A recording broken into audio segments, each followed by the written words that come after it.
முதல்ல கர்த்தர் மீது வைத்திருக்கக்கூடிய விசுவாசம், இரண்டாவது கர்த்தர் மேல் வைத்திருந்த வாஞ்சை. இந்த வாஞ்சையின் காரணத்தினாலே கர்த்தர் உயர்த்துகிறவராய் இருக்கிறார். கன்மலையின் மீது உயர்த்துவார்.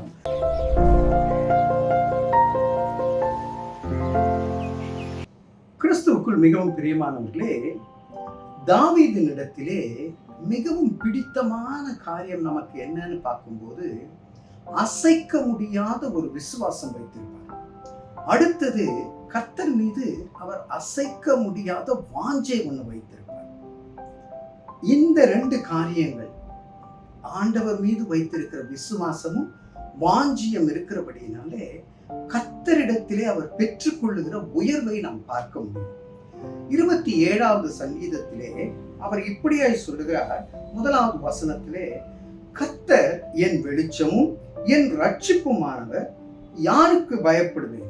கர்த்தர் என் ஜீவனின் பலனானவர், யாருக்கு அஞ்சுவேன்?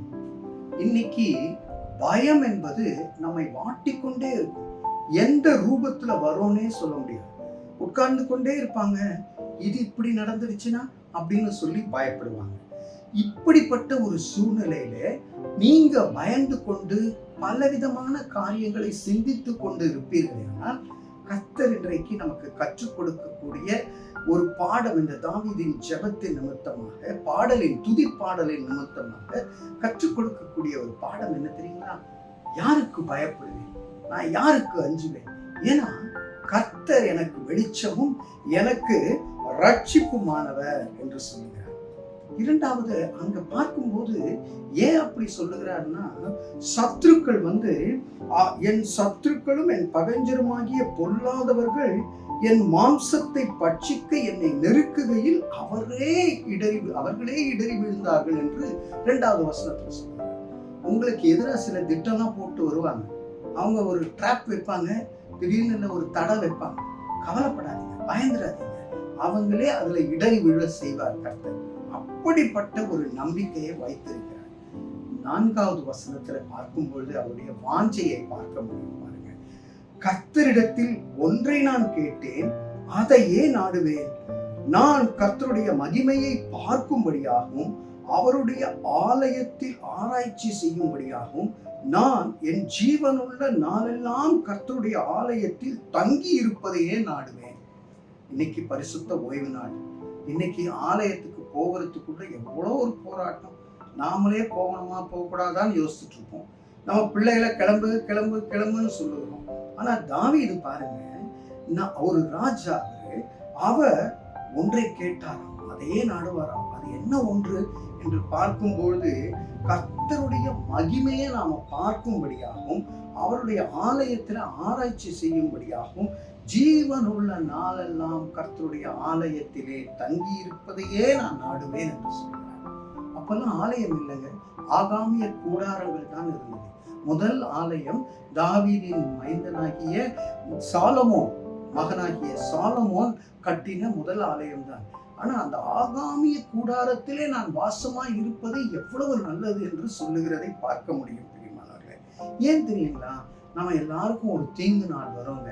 அந்த தீங்கு நாள்ல அவர் நம்மை அந்த கூடார மறைவிலே மறைத்து வைப்பாராம். 5வது வசனத்துல அப்படிதான் சொல்லுகிறார். தீங்கு நாளிலே என்னை கூடார மறைவிலே ஒளித்து வைத்து கர்த்தருடைய மகிமையை காணும்படியாக என்னை கன்மலையின் மீது உயர்த்துவார். நான் சொன்னேன், முதல்ல கர்த்தர் மீது வைத்திருக்கக்கூடிய விசுவாசம், இரண்டாவது கர்த்தர் மேல் வைத்திருந்த வாஞ்சை. இந்த வாஞ்சையின் காரணத்தினாலே கர்த்தர் உயர்த்துகிறவராய் இருக்கிறார். கன்மலையின் மீது உயர்த்துவாராம். அந்த 6வது வசனத்தின் முதல் பாகத்திலே, இப்பொழுது என் தலை என்னை சுற்றிலும் இருக்கிற என் சத்துருக்களுக்கு மேலாக உயர்த்தப்படும்.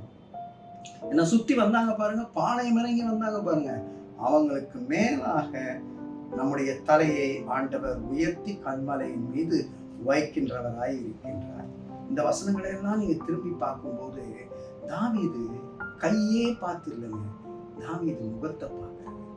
முகத்தை நோக்கி பார்க்கிறேன் ஆண்டவரே என்று சொல்லுகிறார். அவர் காத்திருக்கிறார் என்று சொல்லுகிறார். இந்த காத்திருப்பதை குறித்து பேசுறதுக்கும் பிரசங்கிக்கிறதுக்கும் ரொம்ப ஈஸி. ஆனா காத்திருக்கிறவங்களுக்கு தான் அதோட கஷ்டம் தெரியும். பிரியமானவர்களே, இந்த காத்திருப்பின் காலத்திலே அவர் சொல்லுகிறார் பாருங்க, கடைசி வசனத்திலே, கர்த்தருக்கு காத்திரு, அவர் உன் இருதயத்தை ஸ்திரப்படுத்துவார், திடமனதாய் இருந்து கர்த்தருக்கே காத்திரு என்று சொல்வார். நீங்க சில காரியங்களை யோசிச்சு இருதயத்துல கொஞ்சம் சோர்வோடு கூட காணப்பட்டீங்கன்னா கர்த்தருக்கு காத்திருங்க. இருதயத்திலே சோர்வில்லாம காத்திருங்க. திடமனதாய் இருந்து கர்த்தருக்கே காத்திருங்க. அவர் உங்களை கண்மலையின் மீது உயர்த்துவார். அவர் உங்கள் சத்துருக்களுக்கு மத்தியிலே உங்கள் தலையை, உங்கள் குடும்பத்தின் தலையை, உங்கள் பிள்ளைகளின் தலையை உயர்த்துவார். ஆனா கர்த்தரை நாம நம்பிக்கையாய் விசுவாசமாய் இருப்போம். கர்த்தர் மீது விசுவாசமாய் இருப்போம்.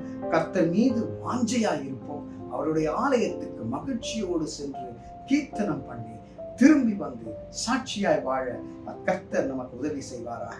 அன்பின் பரலோக பிதாவே, இந்த அருமையான நேரத்திற்காக நன்றி செலுத்துகிறோம். என்னோடு கூட ஜெபிக்கிற ஒவ்வொருவருடைய விசுவாசத்தை அறிக்கையிடுகிறார்கள். ஆண்டவரே, உறுதிப்படுத்துங்க.